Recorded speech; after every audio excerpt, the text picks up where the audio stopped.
Welcome back. Good morning to Ceramics with Mystical Realism. We just slabbed out a 1/4 inch of clay using initially 4 sticks.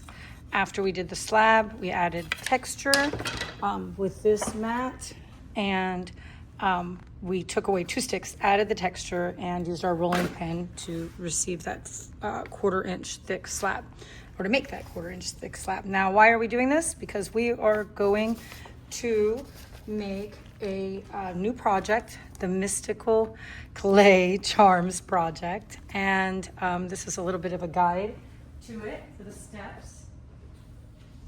And this project is a Cottage Core / Mystical Realism project that we're going to do for the first time ever, a group installation. And our objective is that you'll be able to creatively design a small ceramic charm inspired by mystical realism and cottage core themes and hang it as part of a floating installation during our open house this year. Students will explore these themes of mystical realism and cottage core, infusing their pieces with imaginative, nature-inspired details and storytelling elements. Now, our mediums are going to be clay and underglaze, and this art movement, again, is cottage core and mystical realism. So we start with either a sketch, or you can even use a cookie cutter, as you'll see me doing in another video. And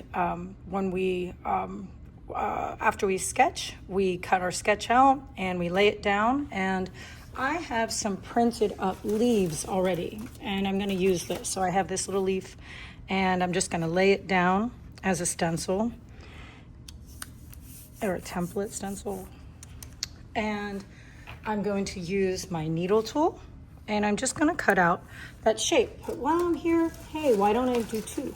Okay, and eventually I can take these leaves and can string them up together, maybe on one with wire on one pole. And it doesn't quite fit, but I'll make it work. Okay, so I'm just going to lay this down, give it a little pressure so it sticks, and just go around and cut. This is part of the video. You can fast forward if you want, but do note that I'm not I'm trying not to angle my needle tool, and it starts to accumulate clay. Just pull that clay off, put it in a little ball, and pick it up later. But you want to keep your needle tool as much of a 90-degree angle as you can.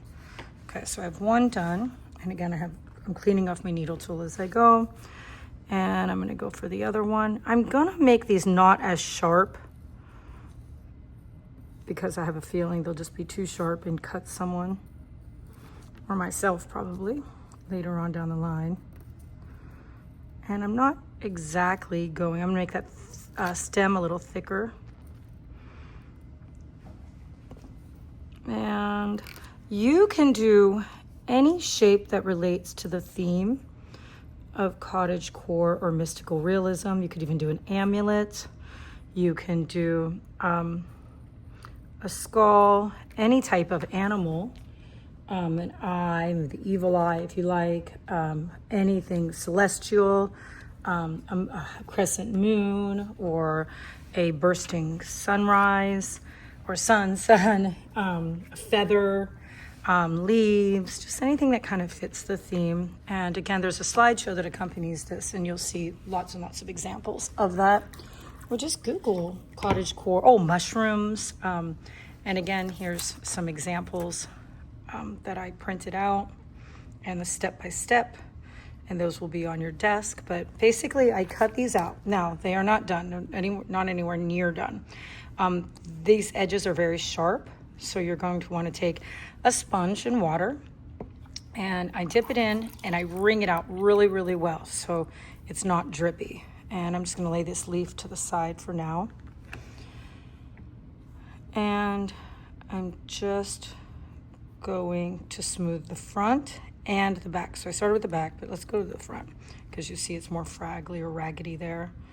I wish I would have had a little bit of foresight like I did with some of the other ones, but this is probably a little too thin. And I might just get rid of it. You don't really need the stem.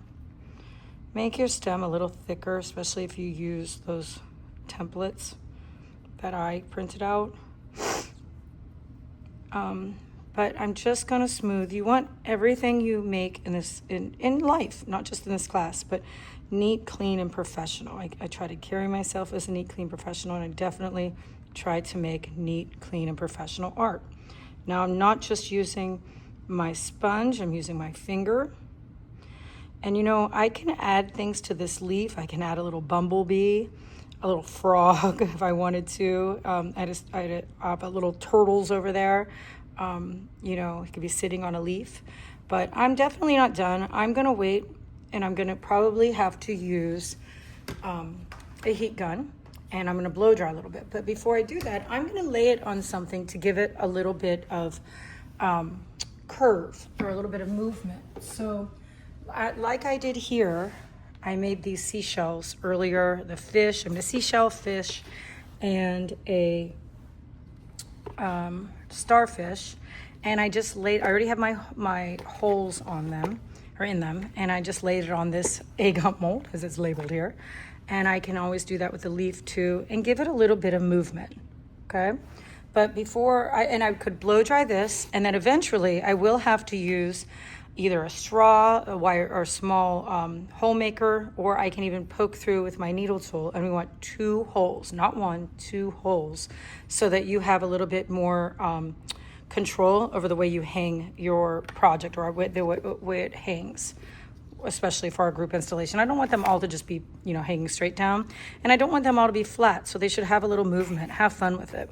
So I'm gonna work on smoothing my next one, okay? And I will have these samples in class for you to look at. So I'm not done here. This one's done. The last thing I need to do though, so you make your mold, or I'm sorry, you make your charm, and it shouldn't be any smaller than the palm of your hand and no bigger than your hand. And this leaf is kind of cutting it close here, but as you see, it's about the size of my hand. And after you make it, you smooth it so it's NCP, make your holes. And the last thing you want to do is add your name and your period. For me, I don't have a period, so I'm just going to do my Kim Lou Tom. And you want to have your period though, so I know which shelf and make sure it gets back to you. So you put your first name, last initial, period.